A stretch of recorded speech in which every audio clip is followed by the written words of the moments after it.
This is the Compass Corona Club 474. It's going to take you around the van and show you how it operates. Front of the van, you've got the hitch, jockey wheel and handbrake. We'll take you through that in person here on site. Front locker, you've got your gas bottle with gas regulator up on the bulkhead, gas on and off valve on top of the bottle, and you've got your two grey waste pipes that connect to the side of the van for the waste water. Going down this side of the van, you've got your water pump connection. So the water pump pushes in the side of the van here. The pickup drops down inside the outcross roll itself. You've got a wind down leg on each side of the van at the front. That's just there to stabilise the caravan, not lift the caravan. So like I said, it's just there for stabilising. If you actually lift the caravan with these legs off the floor, it could actually potentially damage the floor of the caravan. You've got your cover here to allow the heating and hot water system to breathe, essentially. And you do need to remove this if you ever ignite it on gas. Then you've got your two fridge vents on the side of the caravan. They're both there to allow hot out the side of the fridge unit, and behind one of these is also a gas flue, essentially for when the fridge is running on gas. Wheels, the wheel nuts will be torqued when you're here to collect the caravan on site, and we'll tighten those to the correct recommended setting from the manufacturer. Storage locker for underneath the bed at the rear of the van.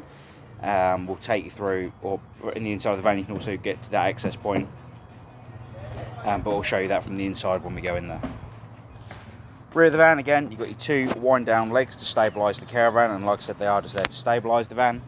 On the back of the van, you've got your grey waste pipes to allow the waste water to come out of the van, so that's your water from the sinks and shower on board the van.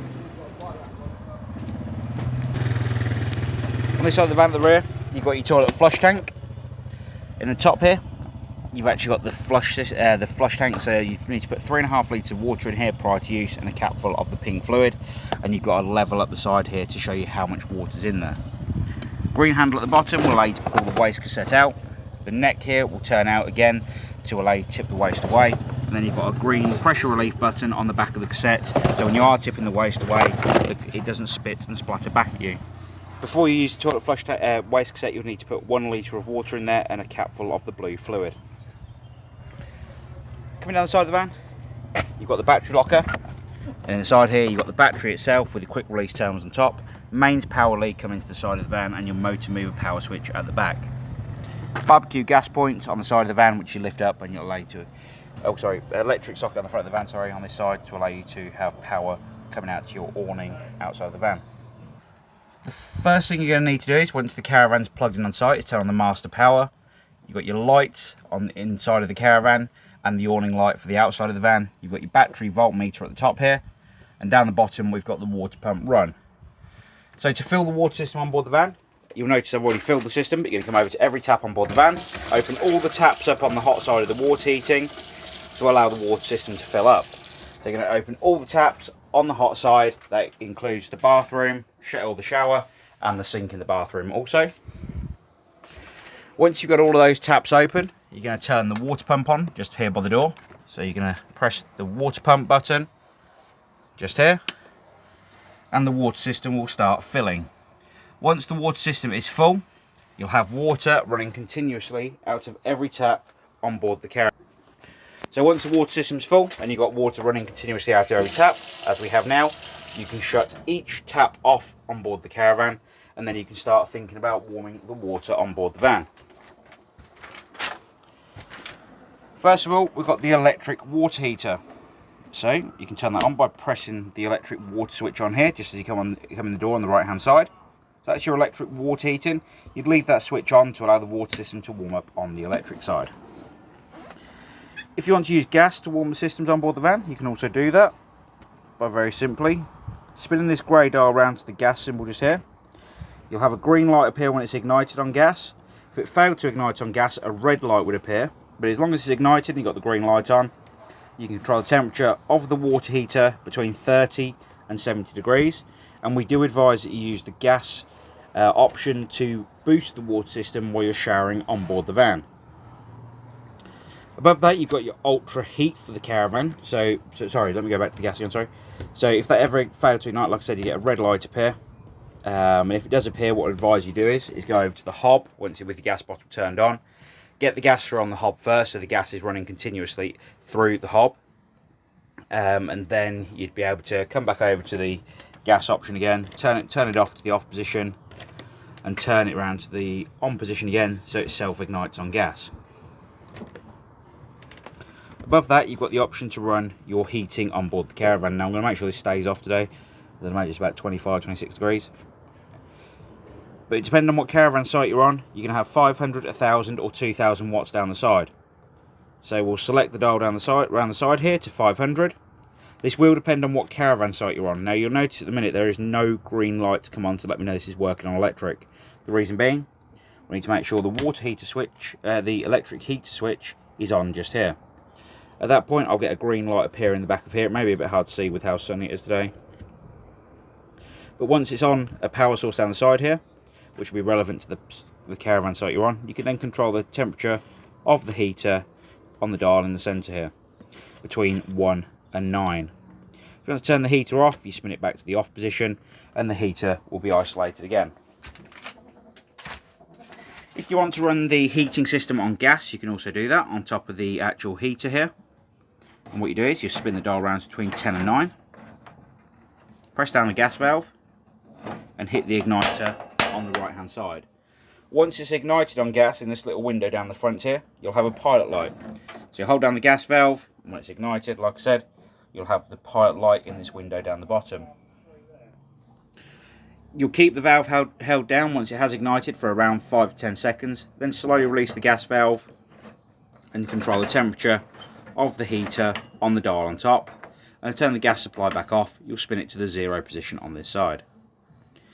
Now with the heating, you can also run blown air as a heating option. The dot in the centre here on this dial on the other side indicates the heat is going to come out the front of the heater like a normal heater would. However, around the caravan, on the left hand side there, just next to the plugs, you'll actually notice a round vent, a bit like you've got in your car, and you can actually run blown air heating. So you've got a continuous wave symbol here. So that continuous wave symbol essentially means continuous blown air on board the caravan.